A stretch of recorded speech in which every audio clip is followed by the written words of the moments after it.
పక్కింట్లో ఉన్న కూరకి ఉప్పు కారాలు చూసే బదులు అనింట్లో స్టవ్ మీద ఉన్న కూర మాడిపోకుండా చూసుకోవడం బెటర్. బాబోయ్, చూపించే శారీకి మాట్లాడే మాటలకి అస్సలు సంబంధమే లేదు అనుకుంటున్నారా? ఏం చేయని చెప్పండి, నా దగ్గర కంటెంట్ ఒకటైతే కాన్సెప్ట్ ఇంకొకటి, ఈ రెండిటికి కనెక్షన్ ఇచ్చి మీకైతే చూపిస్తున్నా. ఈ జనాలు ఏంటండి బాబోయ్, వాళ్ళ గురించి పక్కన పెట్టి పక్కవాడి గురించే మాట్లాడుతూ ఉంటారు. ఇంట్లో దీపం కొండెక్కుతుంటే వీధిలో దీపం వెలుగుతుందా లేదా అని వెతుకుతూనే ఉంటారు. నోరు ఊరి రేడియో స్టేషన్ కాదండి, ఎప్పుడు పక్కింటి వార్తలే ప్రసారం చేయడానికి. పక్కింట్లో వాసన చూసే ముక్కు కంట సొంతింట్లో కొంపటి కాలుతున్నా వాసన రాదంట. వాళ్ళలా వీళ్ళిలా అని అనే ముందు ఒక్కసారి నువ్వెలా ఉన్నావో అద్దంలో చూసుకుంటే నీకే ఆన్సర్ దొరుకుతుంది. అందరి జాతకాలు చెప్పేవాళ్ళు మీ జాతకాలు మీరు చూసుకోవడం అస్సలు మర్చిపోకండి. ఇప్పుడైతే వీడియో విషయానికి వచ్చేద్దాం. కస్టమర్ అయితే ఈ శారీని తీసుకొచ్చి ఈ శారీకి కట్ వర్క్ లేస్ని అయితే స్టిచ్ చేయమన్నారు. నేనైతే ఇలా స్టిచ్ చేసేసానండి.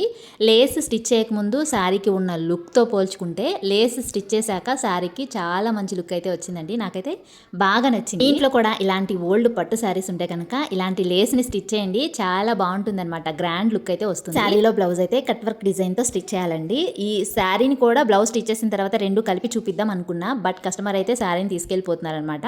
శారీ ఫ్రీ ఫ్లీటింగ్ అయితే చేయించుకుంటారంట. బ్లౌజ్ స్లోగా స్టిచ్ చేసి ఇమ్మన్నారు. బ్లౌజ్ అయితే రేపు స్టిచ్ చేస్తానండి. ఇప్పుడు బ్లౌజ్కి ఈ లేస్ అయితే తీసానమాట. హ్యాండ్స్కి సరిపడినంత లేస్ని అయితే తీసి పక్కన పెట్టాను. ఎందుకంటే హ్యాండ్స్కి కట్ వర్క్ లేస్ని జాయిన్ చేయమని చెప్పారనమాట. కస్టమర్ చాయిస్ని బట్టి లేస్ అయితే అటాచ్ చేద్దాం అనుకుంటున్నాను. వీడియో నచ్చితే ఒక చిన్న లైక్ చేయండి. ఈ బ్లౌజ్ కటింగ్ వీడియో ఎవరికైనా కావాలి అనుకుంటే కామెంట్ చేయండి, తప్పకుండా పోస్ట్ చేస్తాను. Thank you.